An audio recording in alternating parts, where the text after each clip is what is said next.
Il avait l'uniforme et le pouvoir, et il aimait se voir comme un homme à femme. Au début, il était affectueux avec elle.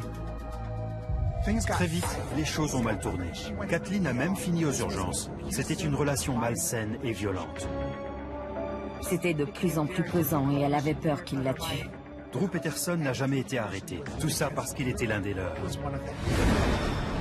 Cette femme a été retrouvée morte dans sa baignoire alors qu'elle était en plein divorce difficile.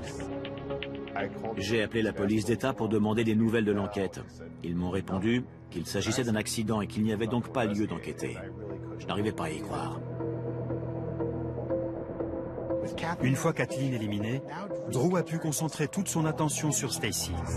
Elle pensait avoir trouvé l'homme idéal. Il avait 30 ans de plus qu'elle, mais c'était un policier fort et rassurant. Plus le temps passait, plus la situation dégénérait. Je vous appelle parce que ma sœur Stacy Peterson a disparu depuis hier. Je pense que c'est son mari, Drew Peterson. Ça recommençait. Il avait fait une autre victime. Je peux vous regarder dans les yeux et vous affirmer que je n'ai rien à me reprocher.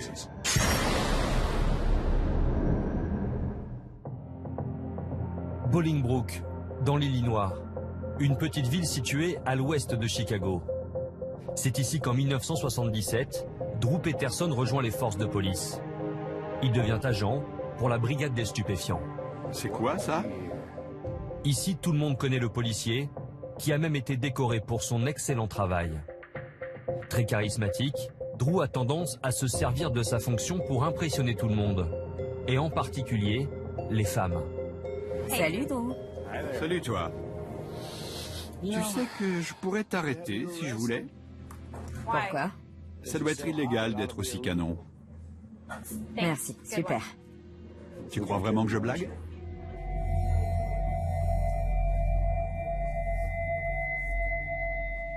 Il avait l'uniforme et le pouvoir, et il aimait se voir comme un homme à femme. Déjà divorcé une première fois, il vient juste de se remarier. Mais cela ne l'empêche pas de continuer à aller dans des soirées pour célibataires. C'est là qu'un jour, il rencontre Kathleen Savio. Drew donnait rendez-vous à des femmes alors qu'il était marié. Tombé sous le charme de Kathleen, il divorce aussitôt et fait d'elle sa troisième épouse. Au début, ils étaient tendres. Il était affectueux avec elle. Elle a toujours été quelqu'un qui aimait qu'on l'embrasse et qu'on la serre dans ses bras. 2 ans après le mariage, le couple a déjà 2 fils. Kathleen fait de son mieux pour être l'épouse et la mère idéale. Mais isolée dans sa maison de banlieue, elle est rapidement victime de tortures psychologiques et de violences conjugales. C'est quoi ça? Tu crois vraiment que ça peut donner envie? Drew Peterson voulait tout contrôler et attendait de sa femme une obéissance totale. Il voulait aussi avoir son mot à dire dans tous ses choix. Mais ce n'était pas la nature de Kathleen d'accepter un tel traitement. Elle avait du caractère et elle ne se laissait pas faire. Tu étais où? Je faisais les magasins. Montre-moi les tickets. Quoi? J'avais juste besoin de chaussures, Drew. Montre-moi le ticket! Laisse-moi tranquille! Les disputes de Kathleen et Drew sont souvent violentes. Je t'ai jamais dit que j'avais peut-être plus envie de toi? Y a plus rien qui m'attire chez toi.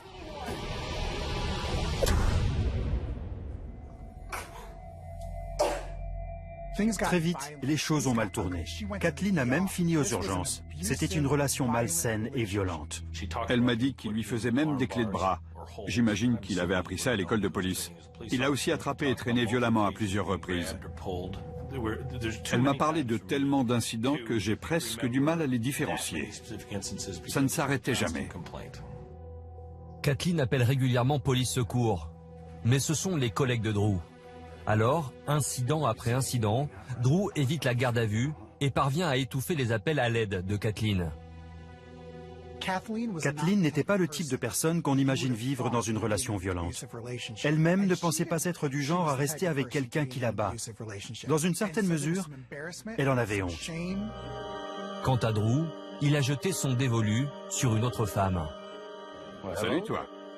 Qui est bien plus jeune que lui. Tu es nouvelle ici? En quelque sorte. Sergent Peterson. Tu peux m'appeler Drew. D'accord. Stacy Cales était une adolescente qui avait eu une enfance difficile. Elle travaillait en tant que réceptionniste de nuit à un motel quand elle a rencontré Drew. Stacy avait besoin de quelqu'un qui s'occupe d'elle et la fasse se sentir en sécurité. Elle pensait avoir trouvé l'homme idéal. Il avait 30 ans de plus qu'elle, mais c'était un policier fort et rassurant. À 47 ans, Drew entame une liaison avec Stacy, qui n'en a que 17. Sans limite, Drew n'hésite pas à mener sa maîtresse, encore mineure, dans le sous-sol de sa maison, alors que sa femme et ses enfants dorment à l'étage.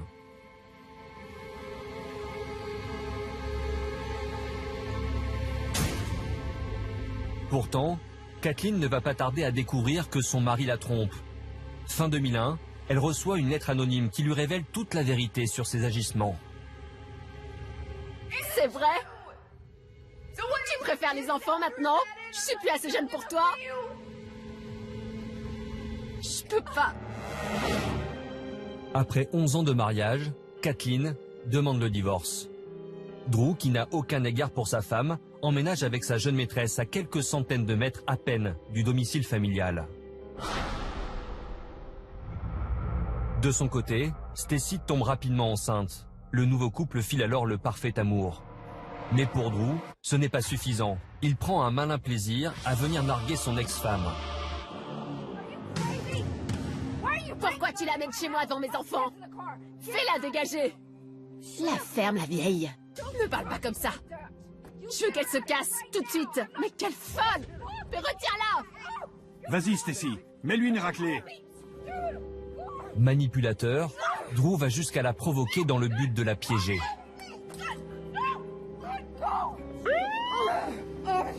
Et il appelle ses collègues pour la faire arrêter. C'est elle qui l'a attaqué. Le divorce se fait dans des conditions atroces et Kathleen veut la moitié des biens.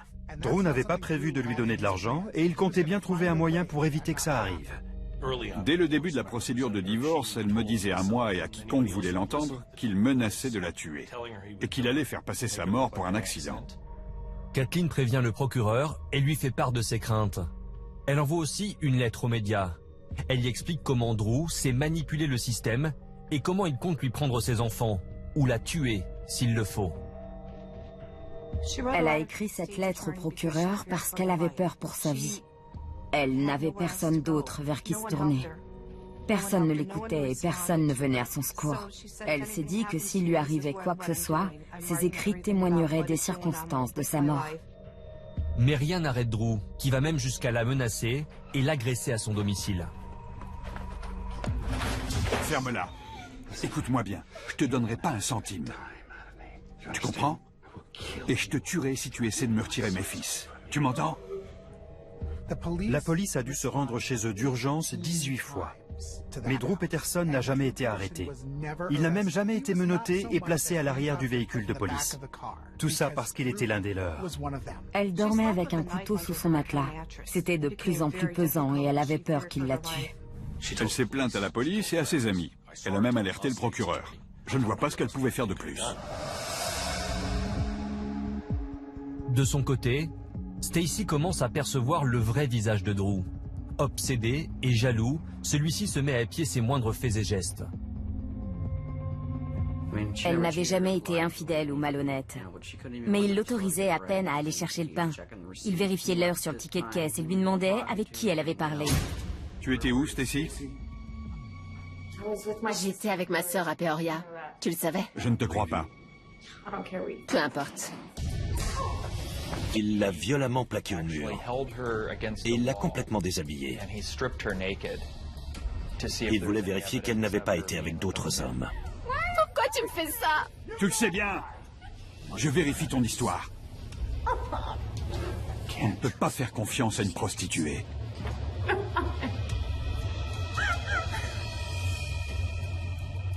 Stacy pensait qu'elle avait touché le fond. Jusqu'au soir où elle a découvert quelque chose qui prouvait qu'il était capable de bien pire. Ce soir-là, Stacy et Drew s'étaient couchés en même temps. Elle s'est réveillée au milieu de la nuit et il n'était plus là. Ce n'était pas dans ses habitudes. Elle l'a cherché dans la maison, mais il n'était pas là. Au petit matin, elle l'a retrouvé dans la buanderie. Il était vêtu de noir de la tête aux pieds et se déshabillait. Qu'est-ce que tu fais? T'étais où? Drew, qu'est-ce que t'as fait? Tu sais bien ce que j'ai fait. Elle m'a dit avoir regardé à l'intérieur. Elle n'y a pas trouvé que les vêtements noirs qu'il venait d'enlever, mais aussi des vêtements de femme qui ne lui appartenaient pas. Ces vêtements sont ceux de Kathleen, l'ex-femme de Drew. Stacy craint le pire. Drew n'a pas eu besoin de s'expliquer à Stacy. Elle savait à quel point il haïssait son ex-femme et qu'il était prêt à tout pour protéger son argent. Elle partageait le toit d'un monstre capable du pire.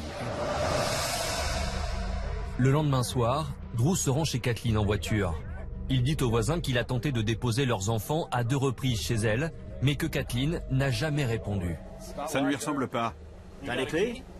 Non, vous savez bien qu'elle a changé les serrures. J'ai un ami serrurier que je peux appeler, si jamais t'as besoin. D'accord, je veux bien.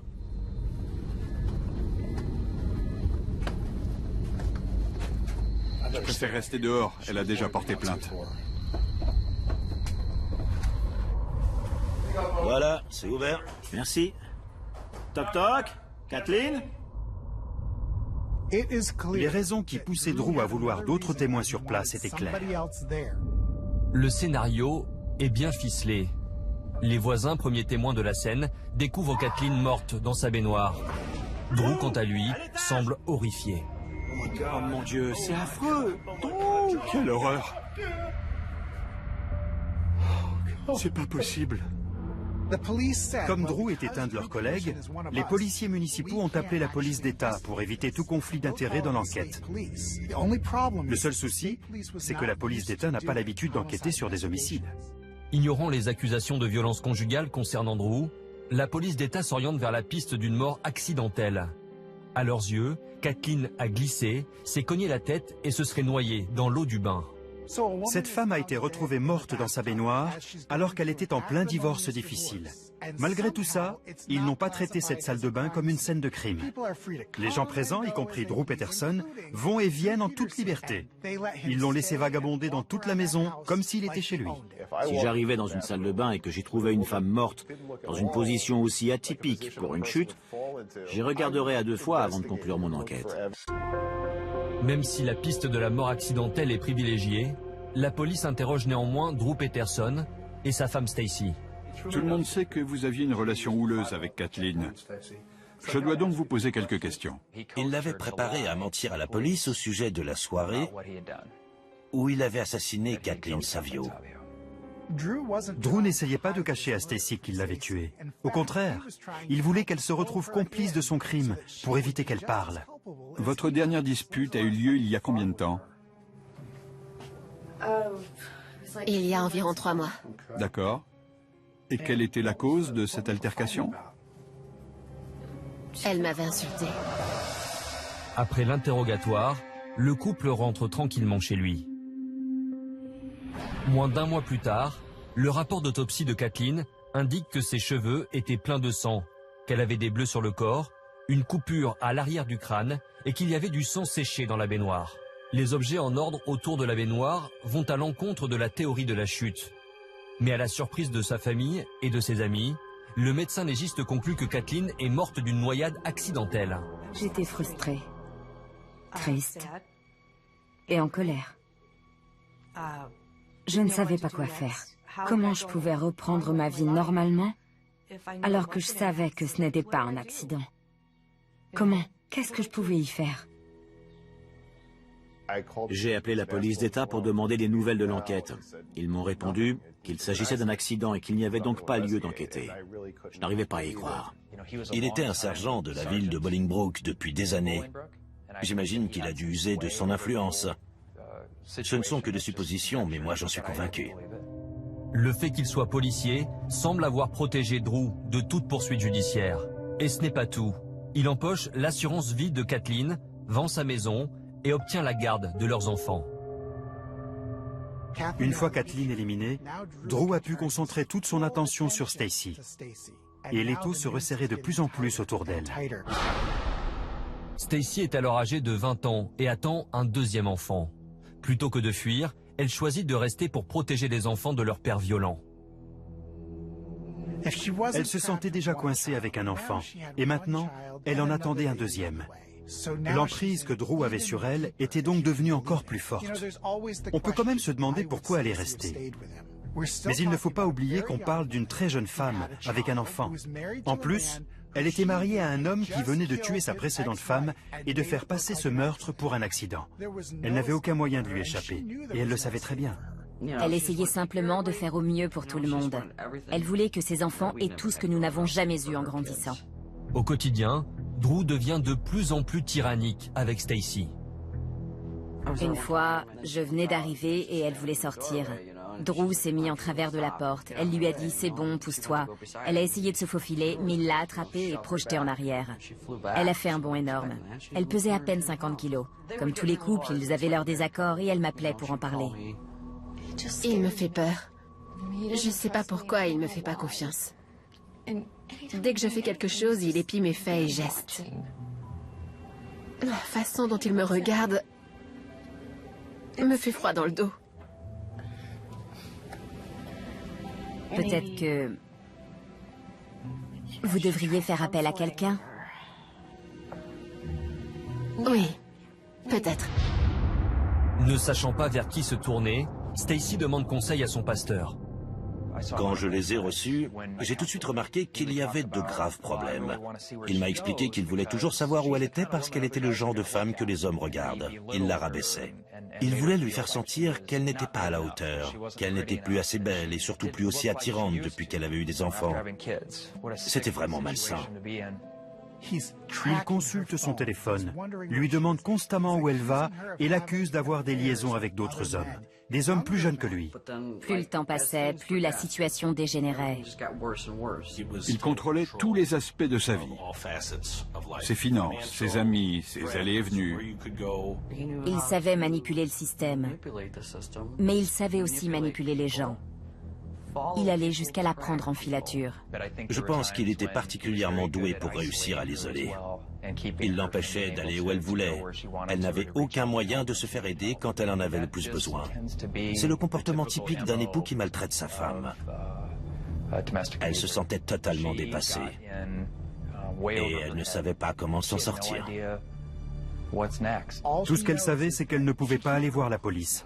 Elle n'avait pas d'autre choix que d'attendre d'accoucher en espérant qu'il ne la tue pas. Drew avait un besoin maladif de se sentir maître de toute situation. Il voulait s'assurer qu'il arriverait toujours à ses fins. J'ai reçu un appel de Drew qui m'a dit qu'il aimerait discuter avec moi.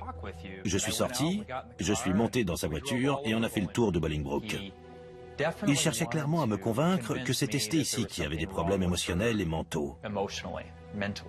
Il n'arrêtait pas de dire « Elle devient complètement folle quand elle commence à avoir ses règles ». Petit à petit, Drew réduit Stacy à l'état de pantin sans aucune volonté. Elle ne peut même plus s'habiller comme elle le souhaite. C'est lui qui décide de tout. Elle se fait opérer les yeux, se fait poser des implants mammaires et le tout intégralement payé par Drew. Et il y a des représailles si elle ne fait pas tout ce qu'il lui ordonne. Pourtant, Stacy ne supporte plus cette situation. Elle envisage même de quitter son mari. Un jour, elle m'a lancé « Qu'est-ce que tu dirais si je voulais divorcer d'avec Drew ?» J'avais peur.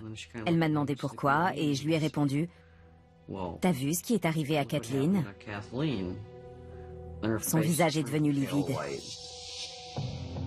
Lors d'une visite à son révérend, Stacy lui avoue enfin les raisons de sa peur. Je n'oublierai jamais cette journée du 31 août 2007. Elle m'a dit qu'il était coupable. J'ai demandé de quoi et elle m'a répondu « Drew a tué Kathleen ». Elle a ajouté que j'étais la seule personne à qui elle en avait parlé. Je lui ai demandé ce qu'elle voulait que je fasse de cette information et elle m'a répondu de garder ça pour moi. J'ai respecté son souhait, même si ça m'a beaucoup torturé. Je ne savais pas si c'était la bonne décision. Stacy met une deuxième personne au courant. Harry Smith, l'avocat qui représentait Kathleen Savio lors de son divorce. Stacy Peterson était très clairement dans le camp opposé quand je défendais Kathleen lors de son divorce. Mais là, elle m'appelait pour me parler de son désir de se séparer de Drew. Et surtout de son souhait de faire chanter Drew à propos de son crime. Elle a 2 enfants en bas âge. Elle se disait que cette information pourrait peut-être l'aider à s'assurer que ses enfants ne manqueraient de rien. Elle voulait tirer avantage du crime commis par Drew. Elle avait pensé à un moyen d'obtenir davantage d'argent pendant le divorce. Elle m'a demandé si on pouvait le menacer de dire aux autorités qu'il avait tué Kathleen. Ça a jeté un grand froid dans cette première discussion entre nous. Stacy ne se rend pas compte qu'en gardant le secret de Drew, elle est également en partie fautive. J'ai dû immédiatement lui dire qu'elle aussi avait commis un crime. Elle avait dissimulé des informations concernant un homicide. Mais Harry Smith est aussi inquiet pour la sécurité de la jeune femme. Est-ce qu'il savait qu'elle parlait à un avocat? Je ne pensais pas qu'il serait enchanté d'apprendre qu'elle discutait avec moi. Je l'ai avertie d'être prudente. Elle m'a assuré qu'elle utilisait un téléphone dont il ignorait l'existence. J'étais tout de même très inquiet qu'elle me parle.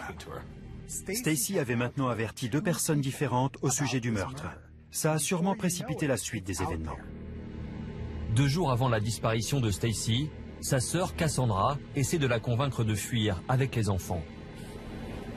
Écoute-moi bien, Cassandra. S'il m'arrive quoi que ce soit, ça sera de la main de Drew. Mon cœur s'est arrêté. Je lui ai conseillé de partir sur le champ. Mais elle m'a dit qu'elle ne pouvait pas parce que c'est lui qui subvenait aux besoins des enfants. C'est ce qu'elle m'a dit. Elle faisait ça pour les enfants. L'argent ne fait pas le bonheur. Stacy le savait et elle ne voulait pas des fortunes. Elle voulait simplement être aimée parce qu'on ne l'a jamais été quand on était petite. Le 27 octobre 2007, Drew et Stacy Peterson se disputent une ultime fois. Salut, merci d'être venu. Étrangement, ce soir-là, Drew appelle son demi-frère, Thomas Morphy, et lui demande de l'aide pour transporter un bidon dont il veut se débarrasser à tout prix. Thomas se souvient que le bidon était chaud au toucher et particulièrement lourd. Et comme par hasard, le lendemain, Cassandra ne parviendra plus à joindre sa sœur. La sœur de Stacy a essayé de l'appeler. Elle avait 2 numéros, celui de son portable et celui de son portable secret. Elle n'a répondu à aucun des 2. Sans hésitation, Cassandra alerte les autorités en accusant directement son beau-frère. Je vous appelle parce que ma sœur Stacy Peterson a disparu depuis hier. Je pense que c'est son mari, Drew Peterson. Il est responsable de son absence. Stacy est officiellement portée disparue le 29 octobre 2007. Pour sa famille, si Stacy ne donne pas de nouvelles, c'est qu'elle est sans doute déjà morte. Elle n'aurait abandonné ni ses enfants ni moi. Pendant ce temps, Drew clame à qui veut l'entendre que Stacy l'a quitté pour un homme plus jeune que lui. Il affirmait qu'elle avait laissé sa voiture à l'aéroport du coin et qu'elle était partie dans les Caraïbes avec un type qu'il ne connaissait pas. Sauf que lui n'a jamais été porté disparu.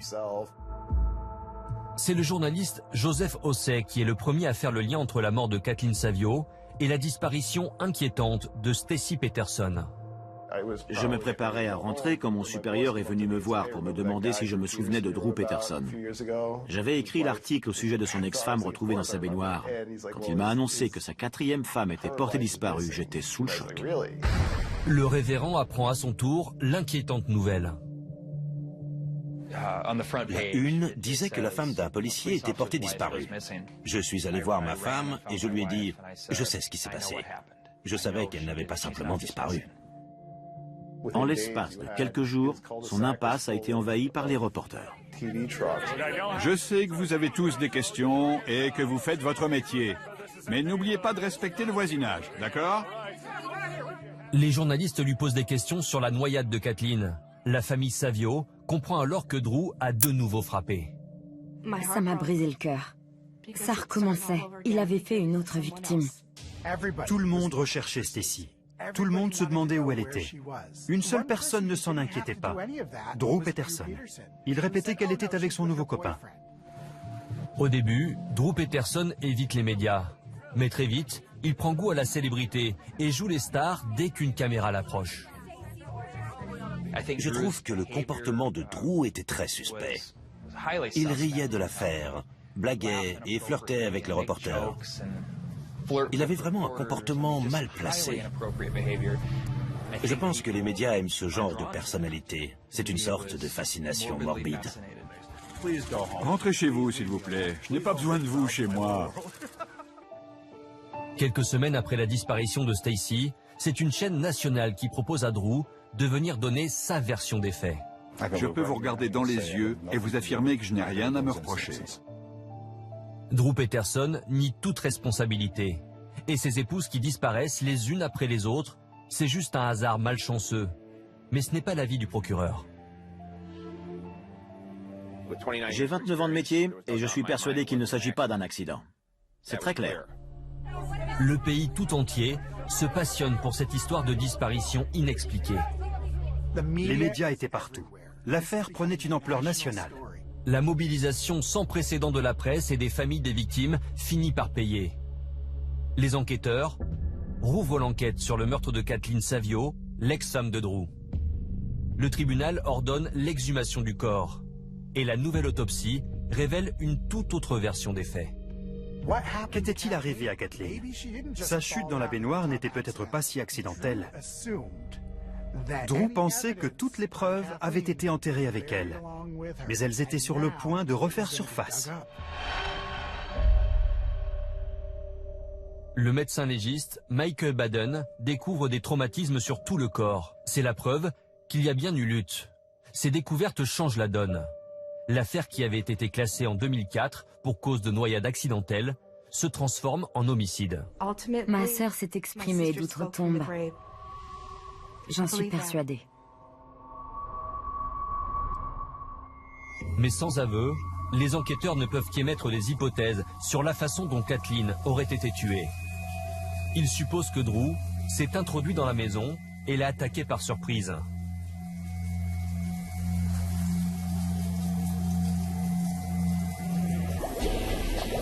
La lacération causée par un coup violent à l'arrière du crâne de Kathleen pourrait avoir été faite par un robinet. Les bleus sur sa poitrine et ses jambes indiquent qu'elle se serait débattue pour tenter de survivre. Les photos de la scène du crime montrent un corps inerte en position fétale, comme s'il avait été placé ainsi après la noyade.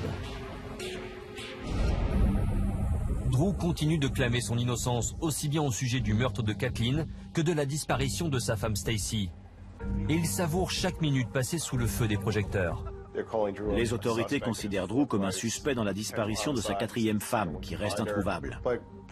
Mais très vite, les gros titres se concentrent sur le personnage de Drew qui s'affiche avec un bandana aux couleurs du drapeau américain. Malgré tout, il continuait à plaisanter avec les reporters. Elle me tend désespérément un micro.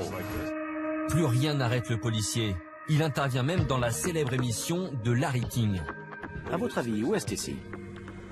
Stacy adore l'attention des hommes. Elle doit être... Partie avec un autre? Sûrement. Elle doit être en train de danser quelque part. Avec tout le tort que ça vous cause? Elle devait vouloir partir. On ne connaît jamais vraiment personne. Drew Peterson n'était pas du genre à se gêner pour tout mettre sur le dos de ses victimes. Stacy me disait régulièrement qu'elle voulait divorcer. Drew ne se souciait pas de l'enquête sur la disparition de Stacy. C'était déjà du passé pour lui. Il adorait faire la une des magazines. Il nous a même appelés après la parution du numéro dont il faisait la couverture pour nous dire qu'il aimait la photo qu'on avait utilisée. C'était du Drew tout craché. Pourtant, l'enquête avance. Et quand son demi-frère Thomas Morphy est interrogé, l'affaire prend un tour nouveau. Il déclare avoir aidé Drew à se débarrasser d'un bidon le soir de la disparition de Stacy.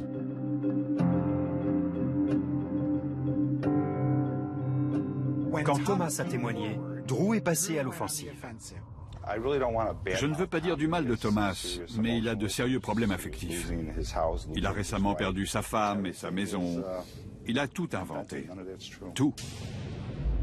Les enquêteurs pensent que le bidon bleu contenait le corps de Stacy. Cette même Stacy qui aurait pu dévoiler le crime de Drew s'il l'avait laissé en vie. Drew l'a tué, il le sait, et moi aussi. Face à la pression des médias, et grâce à la plainte pour homicide déposée par la famille Savio, le procureur James Glasgow lance un mandat d'arrêt contre Drew. Le 7 mai 2009, 5 ans après la mort de Kathleen Savio, Drew Peterson est enfin arrêté pour meurtre. Mais le manque de preuves matérielles risque de jouer en sa faveur.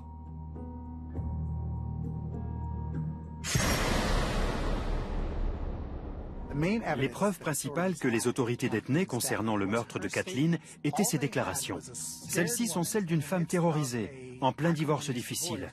Elles sont loin d'être irréfutables. Pour ces raisons, le procès contre Drew Peterson était donc loin d'être gagné d'avance. C'était sa parole à lui contre celle de Kathleen. Et elle était morte. Le ministère public n'a que peu d'indices provenant de la scène de crime en 2004. Le problème est que les preuves n'avaient jamais été collectées. Toutes ces années ont passé et ils n'ont aucune preuve tangible du crime. Mais en avril 2012, une nouvelle loi surnommée la loi de Drew autorise le jury à prendre en considération les propos rapportés. Cette loi permet symboliquement aux morts de témoigner d'outre-tombe. L'accusation peut à présent se servir des révélations que Stacy a faites au pasteur et à l'avocat. En résumé, cette loi permet aux victimes de crimes violents de témoigner après leur mort. C'est le révérend Niels Corey qui est le premier appelé à la barre pour rapporter le témoignage de Stacy, toujours portée disparue. Mon témoignage était principalement centré sur les événements précédents et suivant la nuit du meurtre de Kathleen. Je pensais que Drew allait s'en sortir, jusqu'au témoignage d'Harry Smith. C'est là que tout a basculé. C'est maintenant au tour d'Harry Smith, l'avocat du divorce, de venir témoigner. La défense de Drew espère pouvoir discréditer Stacy en mentionnant le chantage qu'elle avait imaginé, révéler le meurtre de Kathleen. Mais ce témoignage va changer la donne. Ça a dû étonner le jury que ce soit moi qui rapporte le témoignage de Stacy Peterson lors du procès. Mais ce n'était pas des spéculations. Elle m'avait bien affirmé que Drew avait tué Kathleen Savio. J'ai assisté à son témoignage et il a eu un véritable impact. Quand Harry Smith a témoigné, le château de cartes s'est écroulé. Pour la première fois de toute sa vie, il semblait que Drew Peterson n'allait pas réussir à s'en tirer en toute impunité. Le 6 septembre 2012, après seulement 14 heures de délibération, le jury rend son verdict. Drew Peterson est reconnu coupable de l'assassinat au premier degré de sa troisième femme, Kathleen Savio. Quand j'ai appris qu'il était condamné, j'ai été submergé par les émotions accumulées pendant toutes ces années. Ma femme et moi, on s'est mis à pleurer. J'étais très content du verdict, mais j'étais aussi surpris parce qu'il est rare que des propos rapportés suffisent à prouver la culpabilité de quelqu'un. Le 21 février 2013, Drew Peterson est condamné à 38 ans de prison. Au moment de son incarcération, le célèbre policier fait une dernière déclaration surréaliste devant les caméras. Une belle cellule et un bel uniforme. Que rêver de mieux? J'ai même des bracelets. Je pensais qu'il allait être condamné à plus. Mais une fois que j'ai fait le calcul, j'étais satisfaite de savoir qu'il serait en prison au moins jusqu'à ses 95 ans. Il ne va pas en sortir. 38 ans est l'équivalent d'une peine de mort. Son temps est compté. Il n'a vraiment pas l'air en forme. Et ça me rend très heureuse de voir ça. Mais alors qu'il est derrière les barreaux, Drew Peterson fait à nouveau parler de lui. Il a essayé de faire assassiner James Glasgow, le procureur du comté de Will, responsable de sa condamnation. Ça prouve qu'il se croit toujours au-dessus des lois, même en prison. Pour ces faits, il est condamné à 40 ans de prison supplémentaire en juillet 2016. Il a fait appel concernant sa condamnation pour meurtre. Mais je doute fortement qu'il réussisse à obtenir gain de cause. À ce jour, je reste convaincu qu'il est un véritable sociopathe. Drew Peterson a été reconnu coupable de la mort de Kathleen, mais la disparition de Stacy n'est toujours pas résolue. Sa famille et ses amis attendent encore de savoir exactement ce qui lui est arrivé. Cassandra cherche la dépouille de sa sœur à l'aide d'un chien détecteur de cadavres qu'elle a elle-même dressé. Je suis prête à tout donner pour avoir des réponses. Mais je tiens surtout à ramener ma sœur à la maison, pour l'inhumer comme elle le mérite. J'espère que la famille de Stacy obtiendra justice. Je crois qu'elle ne sera jamais retrouvée. Et je ne pense pas que Drew sera un jour inculpé pour cette affaire. Mais même sans ça, je ne pense pas non plus qu'il sortira de prison. Drew se fiche de Kathleen et de Stacy. Et il se fiche aussi de leur famille. Il ne pense qu'à lui. C'est une ordure. Aujourd'hui, Drew Peterson est incarcéré dans un centre pénitentiaire situé à Chester, dans l'Illinois. Il y attend le résultat de son appel. À ce jour, le corps de Stacy Peterson n'a toujours pas été retrouvé et les recherches continuent.